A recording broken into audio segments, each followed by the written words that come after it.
So welcome to another episode of This Is Real. This is Raleigh. And today we have a special episode. We have a special guest. Bringing to you Alesha Perkins with This Is S.H.E.R.O. New podcast. Brand new, out to the streets. So welcome to This Is Real. This is Raleigh. And again, this is a special episode. We're doing a dynamic episode today, bringing the two forces together, the S.H.E.R.O. podcast. So, Alesha, how you doing today? I'm doing great. Great. A little nervous, not sure what's going to happen today? Yeah. Yeah. So my guests know, or they should know, my fans know, that I do things a little bit different. Alesha has no clue what I'm about to ask her today. Right. So, audience at home, enjoy this podcast here. So today, we're going to talk about Alesha and all things Alesha. Who is Alesha? Who is she? That's a loaded question. Who are you? But who are you? Tell me about you. Okay. Well, again, my name is Alesha. I am from the small town of Axton, Virginia, which is near Martinsville. If you know anything about Martinsville Speedway, whoop, whoop, we're there. All right. Okay. I am the middle child, and I'm a jokester. I like to have fun. And then I just am a go-getter. I love the things I do. I love empowering people. I love educating people. I am a licensed clinical social worker, have worked in the field for over 20 years, and so that's my passion. Okay, so let me stop you right there. From small town up in Virginia. So why are you here? Why are you in Raleigh? Oh, well, interesting. Well, I went to University of North Carolina, Greensboro, graduated from there. I moved to Florida, lived there for 9 years, and then decided to come back this way, be a little bit closer to my parents, but didn't want to live in my town. Okay. And so my sister and I decided to be roommates because she was graduating college herself, and we moved to Raleigh because we visited here a few times and we liked it here. Okay. So you still like it here, even past the I living do. with your sister days now? Okay. So licensed clinical social worker. I imagine that involves a lot of helping people and reaching out to people. So why? What in your childhood or early development made you decide that you wanted to help people? Well, I'm a PK. Okay. For those who don't know what that is, a preacher kid. Preacher kid. That means she wild. Oh, whatever. See, that's why I don't like telling people. But no, so just being in church all my life, seeing my parents be servants of God and always helping people. And then my dad, pastoring churches and things like that. We were always helping people, always had people at our house, always saw my parents giving. And so I just knew I wanted to do something with helping people. My mom is also a nurse, and she's a nurse educator now. She started her own business. And so I knew that I wanted to also be a speaker because my dad being a pastor, my mom being a nurse educator, that was something too that really made me want to do something else too, which is speaking. Okay. So bringing that full circle. So now helping people, social worker, PK, and now you're doing this podcast. So tell me a little bit about this podcast. Why S.H.E.R.O? Right. Interesting. It was so funny when I think back over my life when I was in college, an undergraduate at UNCG. Whoop, whoop. My minor was psychology, and my major was psychology. My minor was radio broadcasting because I always wanted to have my own radio talk show. Okay. I've been on the radio before, but not to this extent. And so during the pandemic, a lot of people were going through mental health challenges. And I remember getting a lot of flyers in the mail where they were looking for mental health therapists. And I hadn't did therapy in a while. I had taken like a hiatus from it and just focused on my full-time job. So I was like, okay, maybe I should start, getting back into therapy. And so when I did start doing therapy again, I just really saw the need. A lot of people were struggling with anxiety and depression.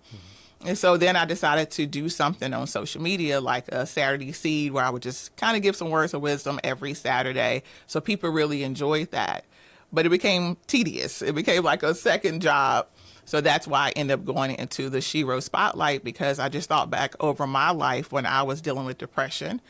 Yes, I, know that I'm not the only person who deals with depression, but during that time, I truly felt alone. And I was dealing with that when I went through a divorce. And so I just really felt suicidal. And it was just really hit home to me because, again, number one, being a therapist, plus growing up in church and having faith, I didn't feel that then. I really felt like ending my life, which was, not my norm. And so I just really felt alone during those times. And I just really felt that it's important to share my story with other people to let them see that although you can go through something like this, you can also overcome. And so when I finally shared my story, because I was ashamed of it at first, but when I shared my story at a women's conference, I just saw how many people that related to. And so now I'm no longer ashamed, and I just want to give a platform to women to share their stories. Okay. That's very powerful. Very Thank powerful. you. So who helps you? You are taking in all of this weight from these people, these women. That's what you specialize in as far as being able to counsel and to give them some comfort and some guidance.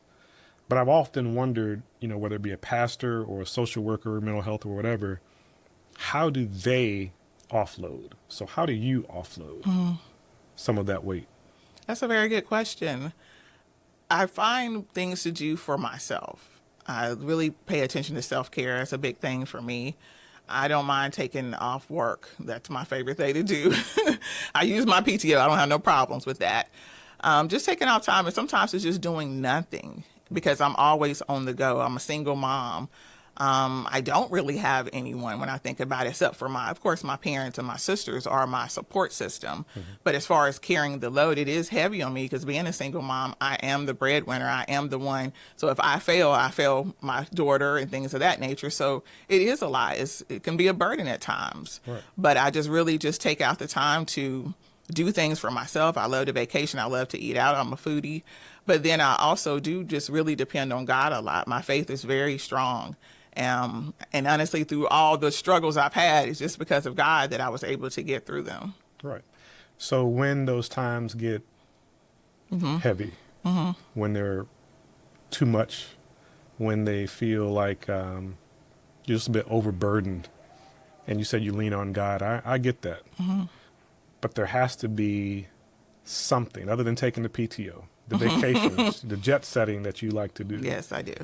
So what is it? Because there are people out there in your audience who are looking at you as a role model, as a guide, as a support system, and share a little bit more, because I know there has to be a little bit more, something else. Somebody be nosy. I'm being nosy. No, I mean, like I said, I truly I feel like if I don't win, then I'm not being there for my daughter. I really feel like I'm failing her more so. So again, it's just like, I can't explain it. It's just like I have faith in my inner self to push forward. Is that healthy? That mindset, is that healthy? Like if you were counseling someone and they felt overburdened, is that a healthy approach to it? I wouldn't say it's unhealthy. Okay. But would you counsel them that, well, girl, just push on because you got to do it because your daughter's going, if you can't do it, your daughter's going, is that what you would counsel them to do? Or what would you counsel them to do? Again, it goes back to having that balance. And so I know my limits when I'm doing, I do. Trust me, I do. Okay. If I'm doing too much, I will really, and I will say I learned this over time, I will look at my plate and be like, okay, I'm doing too much. I need to let some stuff go. So identification of what your limits are key to being successful in managing your load. Yeah. Okay. All right. So I'm trying to help you. Okay, thanks for cleaning that up. Okay. I got you. All right. So let's talk about a little bit more. Let's talk about this podcast, right? Because we're excited about this season. Yes, we're excited. Yes. Right. Brand new season of S.H.E.R.O. Yes, a lot of great women. All right. So what makes you keep going? Yeah. What makes you keep going with this podcast? Well, I started it in, like I said, 2021, and over time it has really evolved. And so now I have a larger platform, but I just really want people to see other women's stories, period. It's about empowering other women. A lot of these women, when I ask them to be on my podcast, they're honored because some people never asked to hear their story or didn't even know what they went through. Because a lot of times, again, we keeping things to ourselves. Right. And so to give them this platform to share their stories is just amazing to me. And I've seen a lot of them over time, expand their businesses. I've seen them find confidence. And so again, like I said, I love to empower other people. And I love to reach back and help people and give people a platform. And so that's why. I see a theme developing here. I see a theme developing. What's the theme? So for me, I feel like by you creating this platform and managing this platform for these S.H.E.R.Os, as you call them, and hosting a podcast, creating a podcast, developing and producing a podcast. It's not cheap, right? It's really a labor of love. Going back to the theme, what I feel like this is part of your therapy, your self-care, is you providing this platform for these S.H.E.R.Os. It's a part of you giving back to help you offload some of that burden. Could be. Okay, yeah. Therapist. Okay. All right. Okay. And we'll go with that. All right. So what can the audience, your audience, if you had to give them some insight on this upcoming season, right? What can they look forward to? Oh, wow. So many great stories, so many amazing women. I can't even pinpoint one because all of them are amazing. And so I just think people, if you're dealing with loss, if you're dealing with trying to figure out direction or just struggles in general, a lot of them are just sharing their stories of how they have overcome. And then just also just how they have taken what they have been given and how they've made some great things out of it, because some women are entrepreneurs and some of them are managers or leaders in businesses. So I just think that's the amazing thing, because again, as women, especially too as minority women, because most of my women on my podcast are minorities. I mean, it's a lot that's taken, that's on us as minorities, and especially in corporate America and different things like that. And even now, most layoffs are African-American women. Yeah. And so to give them this opportunity to share their stories and how they're trying to reach success or already are there, I think will help other women. And again, it's giving back to see, what you can do. Think back to your first podcast and your thoughts and goals and your dreams or ambitions with that first podcast when you first had the idea, and contrast that to your first episode for this season. How would you say, what's the biggest difference? Whether it be your motivation, whether it be just the technology, what are some of the biggest differences that the folks at home are going to see between season 1 and season 2? Right. Wow. A lot of growth for me, but still I'm growing, because I will say too, I still have some insecurities myself and still trying to get things right, because I am a perfectionist and I'll probably do 50,000 takes sometimes if I could. Not on this one.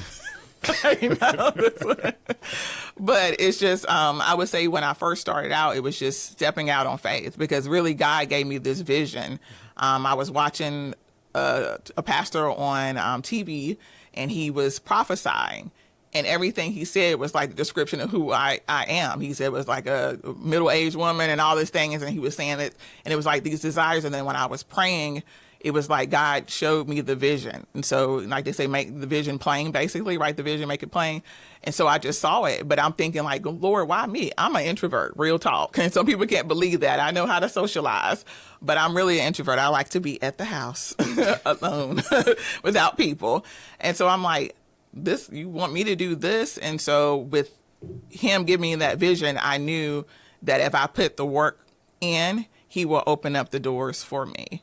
And so that's just what I have started doing. I mean, I think my first year it was that I ended up getting a regular TV spot with the S.H.E.R.O and stuff like that. And so to see the growth, because that's another reason too I didn't want to really do it, because I'm like, I'm not tech savvy. I don't know nothing about this. And I was doing it in my house, and talking out loud like I am.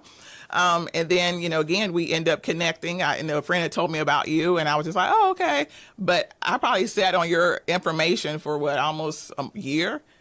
And then one day it was like, okay, it's time. I'll reach out to them, and here we are. And so it's just really cool to see the technology, to have a team, to be able to do a lot of this work for me and the marketing. But again, it goes back to God providing for me. Because if I didn't have the coins, I wouldn't be able to do it. That's right. That's right. Amen.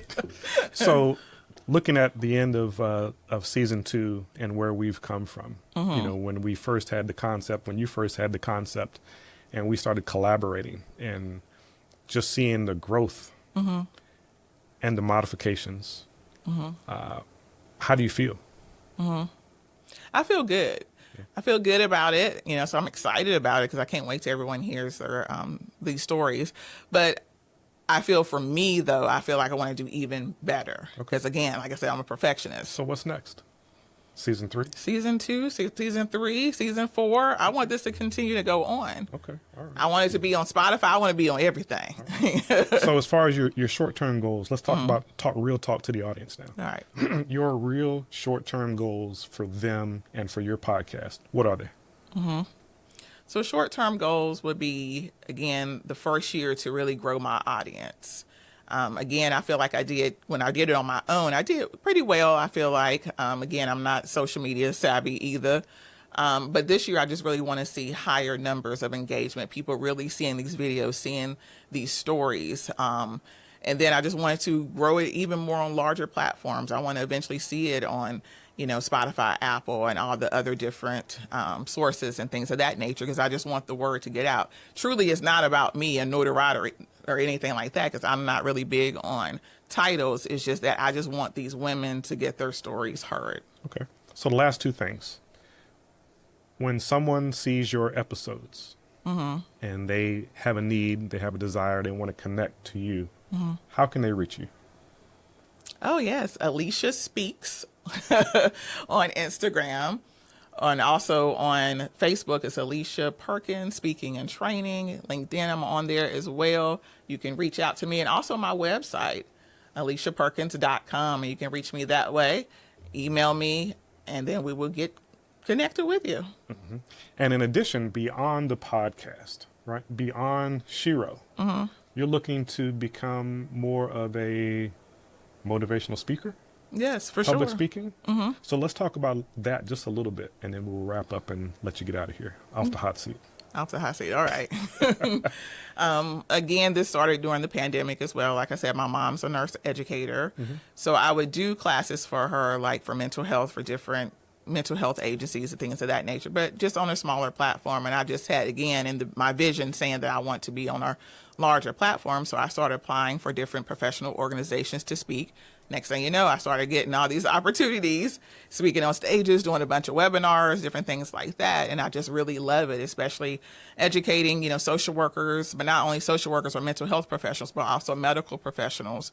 And one of my most popular trainings is ethics, teaching people to do the right thing, making sure we're taking care of our clients. So that's become something that I just truly love. And I didn't want to share this, but I will now. It's like sometimes they say don't share your visions, but I'm going to go ahead for it. I would really want to be on a TED Talk. Okay. That's my goal. And so I'm also the president of Toastmasters. Shout out to True Blue Toastmasters. I am their president. And so the Toastmasters have really helped me a lot too, with me and more confident in speaking. Yeah, I still have a ways to go, but it really has helped me a lot in my leadership skills as well. Okay. So short term, season 2, next season 3, public speaking.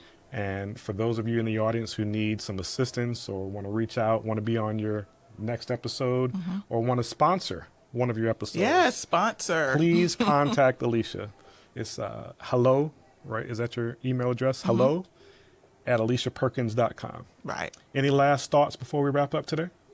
Again, hit me up at hello at AleshaPerkins.com, or either go to my website, AleshaPerkins.com, and you will be able to put the information in there. We hope that you join us on S.H.E.R.O Spotlight. I'm looking forward to it. All right. So this is your shout out to S.H.E.R.O Spotlight, Yes. the podcast.